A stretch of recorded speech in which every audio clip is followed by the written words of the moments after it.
Here's your Jazel Auto News update for April 5th. Unfortunately, it's getting a little bit more expensive to purchase a car today due to rising prices, but also higher interest rates, which are now at around 7% on average, which is the highest it's been in about 15 years. And even $1,000+ payments are on the rise as well. I mean, it makes sense just with how, the price of cars going up. And then I believe the article said something about, it's going up for more for trucks because we're seeing, obviously just prices increasing on everything. I mean, the level of technology, the introduction of, EV, everything, it makes sense, unfortunately. It's just unfortunate that it has to go up. And Toyota has been sending out some teasers of their new updated Tacoma model, including the new TRD Pro, which will have a hybrid powertrain, it looks like.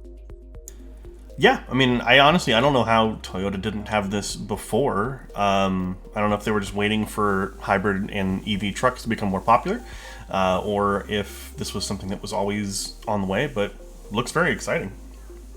Yeah, they recently moved the Tundra over to a full hybrid platform as standard. So yeah, it kind of makes sense that they're moving that direction.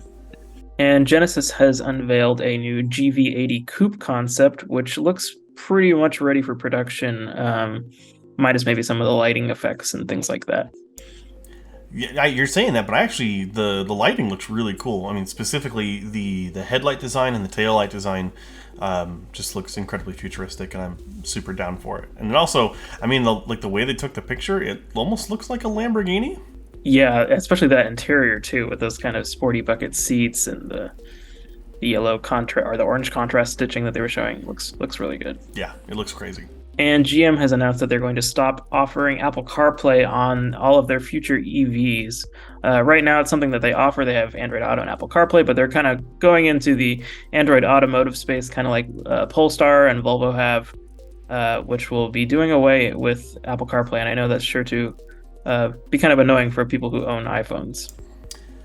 Yeah, I'm sure it could be annoying, but for me as an Android user, I'm totally happy with that. I feel like Android software is more responsive anyway. I feel like it's easier to use, so I don't know. I'm nothing but excited for this. I mean, hopefully there's still at least compatibility later on, or some way, some third-party way for people to get their preferred operating system. But I don't know. Yeah, it seems kind of strange to cut out, when half, let's say, people in the US have iPhones. It seems like you're kind of limiting your market a little bit there, and when other companies are going to be offering the option to do either or. So kind of strange. I almost wonder if it's coming down to the fact too that Apple's maybe charging too much for the licensing or something. Yeah, it's a good question. Or maybe their integrations weren't as strong or something as Google's. It's hard to say, but kind of a strange choice. And this week, Shell has finalized their acquisition of charging company Volta, and they'll be adding 3,000 charging stalls to their network, which those will be at various places, including the existing ones they have at a lot of Shell gas stations.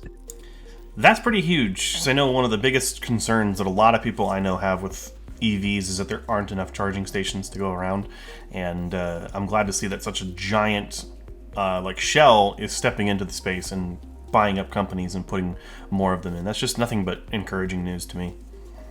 Yeah, and I think Shell's kind of experience in payments and things like that, which kind of seems like one of the biggest issues with the kind of third-party charging places that aren't Tesla superchargers, is getting payment stuff to work, or reliability of those. So it's odd that you go to a gas pump and it doesn't work. So I hope that can fix that problem.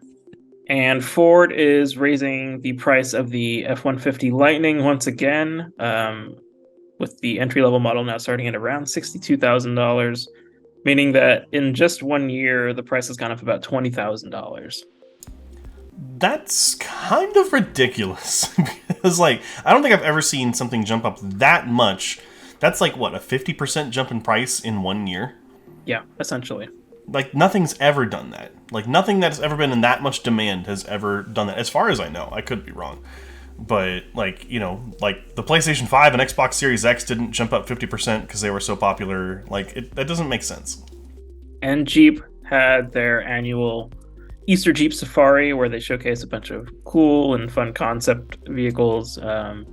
And they kind of had everything from across the board, from an all-electric Wrangler called the Magneto to plug-in hybrids to 470 horsepower Hemi V8s.